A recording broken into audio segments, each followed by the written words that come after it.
नमस्कार, मैं हूं आरज़ू साई। चलिए आपको दिखाते हैं खबर 1 मिनट, यानी 1 मिनट में खबरों का पूरा विश्लेषण।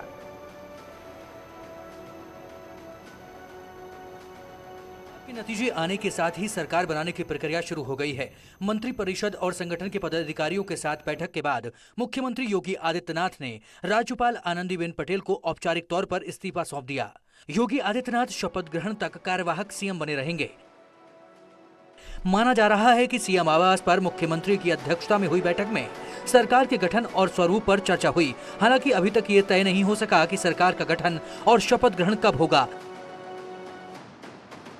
हालांकि सूत्रों के मुताबिक यूपी में नई सरकार का शपथ ग्रहण जल्द ही हो सकता है। योगी आदित्यनाथ होली से पहले मुख्यमंत्री पद की शपथ ले सकते हैं। माना जा रहा है कि 17 और 18 को होली और 19 मार्च को एमएलसी के नामांकन की आखिरी तारीख होने की वजह से होली के पहले ही शपथ ग्रहण समारोह हो सकता है। अभी ये तय नहीं है कि इस बार उत्तर प्रदेश में बीजेपी सरकार के पहले कार्यकाल की तरह डिप्टी सीएम वाली व्यवस्था अपनाई जाएगी या नहीं। उत्तर प्रदेश विधानसभा चुनाव में बीएसपी ने अब तक का सबसे खराब प्रदर्शन किया है। 2007 में बहुमत के साथ सरकार बनाने वाली बीएसपी एक सीट तक सिमट गई है। 2007 विधानसभा चुनाव के बाद से बीएसपी लगातार सिकुड़ती जा रही है, जिस पर बीएसपी अध्यक्ष मायावती ने कहा कि मुस्लिम समाज का पूरा वोट समाजवादी पार्टी की तरफ शिफ्ट कर गया, जिससे बीएसपी को भारी नुकसान हुआ। पार्टी कार्यकर्ताओं की हौसला अफजाई करते हुए उन्होंने कहा कि हार के सही कारणों को समझकर और सबक सीखकर हमें अपनी पार्टी को आगे बढ़ाना है। भाजपा के अति आक्रामक मुस्लिम विरोधी चुनाव प्रचार से मुस्लिम समाज ने एक तरफा तौर पर सपा को ही अपना वोट दे दिया। गौरतलब है कि 1989 से 2007 तक लगातार बीएसपी की सीट उत्तर प्रदेश में बढ़ती गई, लेकिन 2012 के विधानसभा चुनाव के बाद से बीएसपी लगातार फिसलती जा रही है। 1989 में 10.72% वोट मिले थे, जबकि इस चुनाव में बीएसपी को करीब 13% वोट मिले हैं। 37 साल बाद उत्तर प्रदेश में किसी पार्टी ने लगातार दूसरी बार जीत दर्ज की है। उत्तर प्रदेश में प्रचंड जीत से बीजेपी कार्यकर्ता अलग अलग शहरों में जश्न मना रहे हैं। संगम नगरी प्रयागराज में कार्यकर्ता होली से पहले ही होली के रंग में डूबे हुए हैं। इस मौके पर इलाहाबाद उत्तर सीट से दोबारा विधायक चुने गए हर्षवर्धन वाजपेयी ने भी कार्यकर्ताओं के साथ डांस किया। इस दौरान उनके साथ कई पदाधिकारी मौजूद रहे। पूरा सपोर्ट जिस तरीके से केंद्र सरकार ने किया, जैसे कि 2 बुरे वक्त में 2 वक्त गल्ला देने का काम किया गया 2 टाइम महीने में, तो ये सारी चीज़ें जो एडअप हो गई, जिसको आप लोग मीडिया वाले डबल इंजन की सरकार कहते हैं, वही कारण है कि आज इतनी भारी बहुमत से हम लोग जीत कर आए हैं।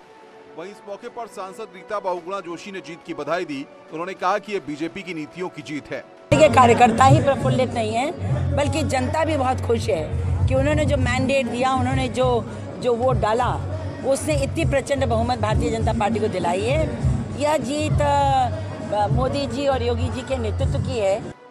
बता दें कि रीता बहुगुणा जोशी के बेटे मयंक जोशी ने समाजवादी पार्टी का दामन थाम लिया है।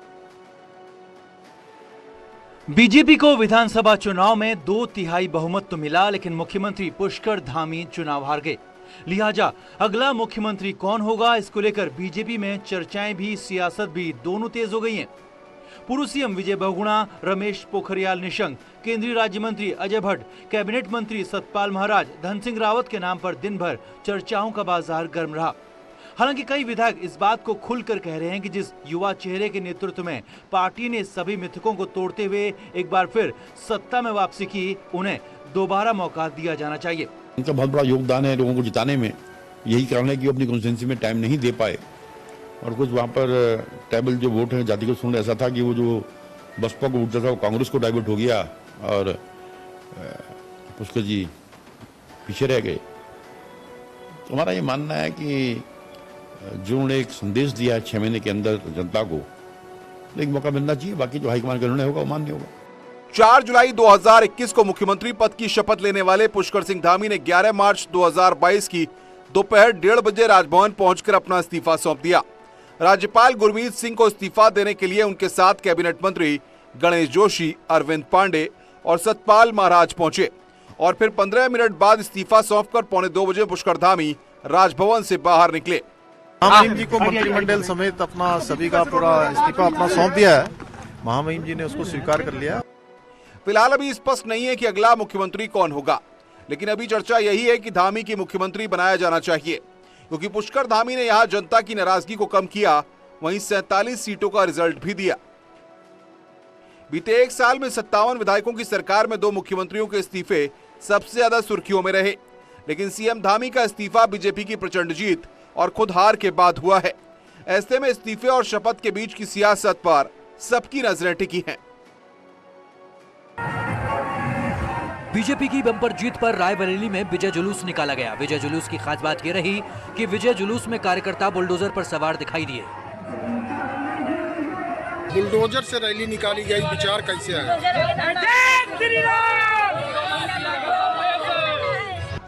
इस दौरान बीजेपी कार्यकर्ताओं ने जमकर अबीर गुलाल उड़ाया। जुलूस में शामिल कार्यकर्ताओं के मुताबिक बीजेपी की जीत होली से पहले होली लेकर आई है।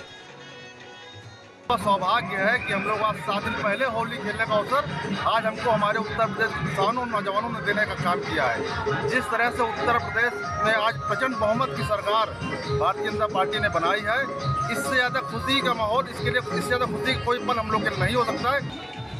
बता दें कि यूपी चुनाव में बुलडोजर खासी चर्चा में रहा है और चुनाव के बाद भी बुलडोजर चर्चाओं में बना हुआ है।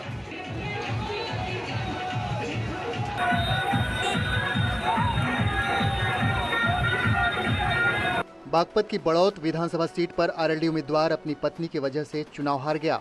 वजह काफी हैरान करने वाली है, लेकिन ऐसा हम नहीं कह रहे, खुद आरएलडी कार्यकर्ता कह रहे हैं। जयवीर सिंह एडवोकेट की मिसिज है रेणु बालाजी, उन्हें 298 वोट मिले, उनका भी बहुत बड़ा नुकसान हुआ। तब ये हमारी ही गलती है, जब जयवीर सिंह का पर्चा क्लियर हो चुका था, उसके बाद में हमें रेणु बाला का पर्चा उठवा देना चाहिए था। दरअसल आरएलडी गठबंधन प्रत्याशी जयवीर तोमर को बीजेपी प्रत्याशी केपी मलिक से 315 वोटों से हार का सामना करना पड़ा। जयवीर तोमर को 90,616 वोट मिले, जबकि केपी मलिक को 90,931 वोट मिले। दिलचस्प बात ये रही कि निर्दलीय प्रत्याशी के तौर पर चुनावी मैदान में उतरी जयवीर तोमर की पत्नी को 299 वोट मिले। बता दें कि अपनी पत्नी को पर्चा खुद आरएलडी प्रत्याशी ने दाखिल कराया था, ताकि जयवीर तोमर का अगर पर्चा खारिज हो तो उनकी पत्नी को चुनाव लड़ाया जा सके। मेरठ में कार सवार बदमाशों ने कृषि विश्वविद्यालय के डीन को गोली मार दी। मेडिकल साइंस के डीन राजवीर सिंह को एक के बाद एक कई गोली मारी गई।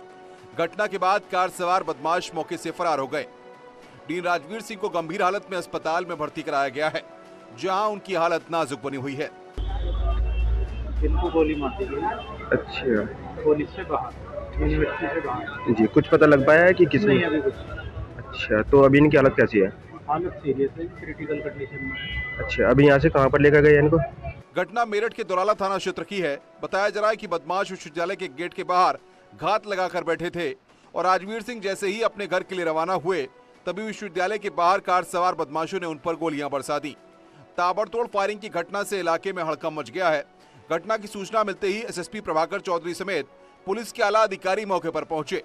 फिलहाल पुलिस छानबीन में जुटी है। हालांकि अब तक न तो हमलावरों का पता लग सका है और न ही हमले की वजह का पता पुलिस लगा पाई है।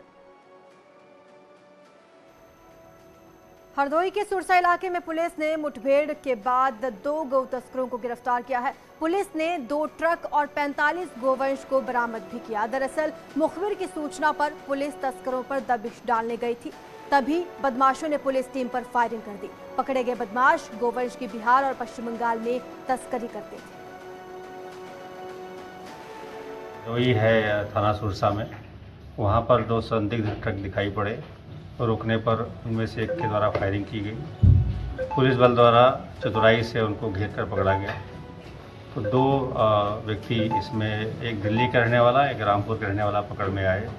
ये मकबूल और खलील, और 2-3 व्यक्ति इसमें, 3-4 व्यक्ति इसमें फरार हो गए हैं। कौशाम्बी जिले की पिपरी में एक बार फिर ऑनलाइन गेम के चक्कर में एक युवक ने सुसाइड कर लिया। युवक ने एक सुसाइड नोट भी लिखा है, जिसमें उसने अपने 2 दोस्तों पर गंभीर आरोप लगाए। दरअसल युवक ने ऑनलाइन सट्टेबाजी गेम में एक बड़ी रकम गंवा दी, जिसके बाद उसने जहर खाकर अपनी जान दे दी। उसने दोस्तों पर ऑनलाइन सट्टेबाजी गेम खेलने को मजबूर करने का आरोप लगाया। दर्शाया कि मैं बहुत बड़ी रकम होती है 10 लाख की, मेरे हाथों से निकल जाने के बाद मैं अपने से ये जालसाजी में जो भी साथी संगाती मुझको इस लाइन में ले गए हैं और मोबाइल ऐप के द्वारा 10 लाख का गेम खिलाया। किस मोबाइल ऐप के द्वारा? ये मोबाइल ऐप में एक कौन सा गेम है? जालमाल एक कोई गेम है। यूपी के 2 शहरों में जंगली जानवरों का आतंक देखने को मिल रहा है। बिजनौर के अफजलगढ़ में एक तेंदुआ पेड़ पर चढ़ गया, जिससे खेत पर काम कर रहे किसान मौके से भाग खड़े हुए। लोगों ने वन विभाग से तेंदुए को पकड़ने की मांग की। वहीं कानपुर के सचंडी इलाके में एक खेत में तेंदुए का शव पड़ा मिला, जिसके बाद मौके पर पहुंची वन विभाग की टीम ने शव को कब्जे में लेकर पोस्टमार्टम के लिए भेजा।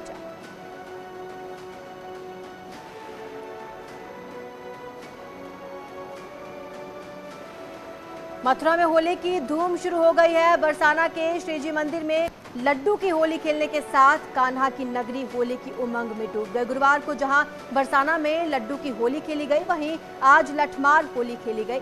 इस होली में नंदगांव के हुरियारों को न्योता दिया गया था। भक्तों ने रंग गुलाल उड़ाकर एक दूसरे संग होली खेली। कहा जाता है जब भगवान कृष्ण बरसाने होली खेलने आए थे तो बरसने वालों ने उन्हें इसी जगह आराम कराया था और उनकी सेवा की थी। इस अनोखी लठमार होली को देखने के लिए श्रद्धालु देश के कोने कोने से आते हैं और राधा और कृष्ण की प्रेम स्वरूप होली का लुत्फ उठाते हैं। बरसाना की जो लठामार होती है, विश्व प्रसिद्ध जो लठामार होली है, उसका आयोजन यहाँ पर चल रहा है। और बरसाना के जो हुरियारे हैं वो नंदगांव से आए जो हुरियारे हैं उनके ऊपर लाठियाँ बरसा रही हैं। तो नंदगांव के हुरियारे जो है अपनी ढाल, जो पारंपरिक ढाल है जो विशेष रूप से तैयार की जाती है, उस ढाल के माध्यम से अपना बचाव कर रहे हैं। मान्यता है कि यह जो बरसाना और नंदगांव के बीच में जो होली होती है, ये राधा कृष्ण के समय से खेली जा रही है, द्वापर काल से होली खेली जा रही है। और इस होली को पारंपरिक रूप में इस जो बरसाना के लोग वाग हैं और नंदगांव के लोग वाग हैं वो मनाते हैं। इस होली का अपना एक अलग ही महत्व होता है, क्योंकि यह होली भगवान राधा कृष्ण के साथ होती है और इस होली में लाठियों से जो रस निकलता है वो प्रेम का होता है। इसीलिए दूर दराज से लोग यहाँ पर आते हैं, इस होली का आनंद लेते हैं। नितिन गौतम, न्यूज़ 18 मथुरा। रुकेंगे छोटे से ब्रेक के लिए, जल्द हाजिर होंगे।